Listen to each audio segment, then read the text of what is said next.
My name is Major Nolan Roggenkamp. That's Nolan Roggenkamp,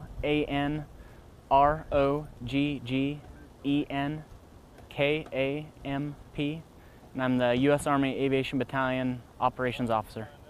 The purpose of the mission here in Okinawa is to come down and train with the 1st Special Forces Group. We came down to do paradrop operations, sling load training, as well as air assault and time-sensitive target training. Those are our training events. However, the main purpose is to enhance the readiness to respond to planned and unplanned contingencies anywhere in Japan. So the planning involved us coordinating with the 1st Special Forces Group. They're a really good team to work with. We also worked with the 33rd Rescue Squadron, and the 353rd Special Operations Group was able to provide us space for our command post to set up all of our communications. 33rd was really great about providing us any maintenance support, giving us a local area orientation brief. And then 1st Special Forces Group, of course, they were the ones that we did all the coordination with for the sling loads and the paradrop operations and the time-sensitive target training that we're going to be doing tomorrow.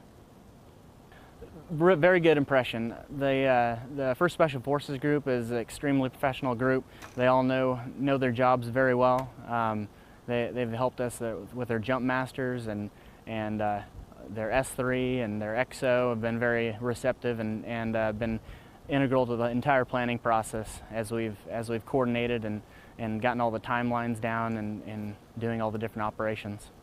We expect to do a lot more paradrop training as well as air assault training. We're going to be doing day and night paradrops and a night time-sensitive target air assault training, and expect that to go really well as long as the weather holds out.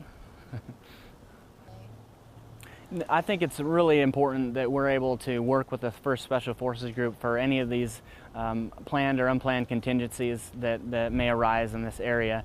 Part of what we do here is humanitarian assistance and disaster relief operations. So being able to work with these different groups all over of Japan is extremely important and very critical to the USAAB lines of effort.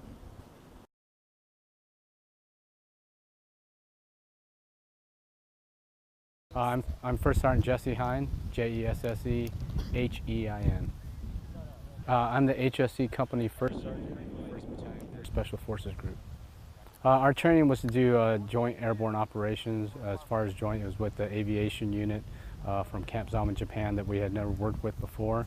And I thought it was a great experience for our young soldiers and our senior NCOs to plan with another unit from mainland Japan that we rarely get to train with. So I think it was important to expand upon the relationships that we already have throughout the training here in Japan. Well, most of the planning starts with at the battalion operations. Our battalion S3 getting with their battalion S3 to come up with training objectives to meet our medal, and obviously they have their medal mission essential task list that they have to complete as well as ours. So what a lot of people don't see in airborne operations is about 25% jumping. It's the actions on the ground, but it's about 75% planning. So a lot of it goes to the staff who plan it, and then the soldiers who execute on the ground. Well, first and foremost, I think the number one on top of the list would be to have that strong relationship with different Army units. So not only Army, we've trained with Marines, Navy, and Air Force. So I think it's important to keep those joint relationships. Any mission we do across the globe, we can't do it just by ourselves with one component. It has to be joint nowadays. So I think it's important to keep the relationship. And two, it's interoperability. So from a command, in mainland to the command here at Torii Station, we're able to do our tactical proficiency training that we need to do to include our staff planning as well. Well, it definitely tests our ability to plan with other units, and it's able to test our faults to see where the breakdown and miscommunication may be, because no one's perfect in training, otherwise we wouldn't train. So we definitely work on our collaboration as far as syncing up all our planning to execution.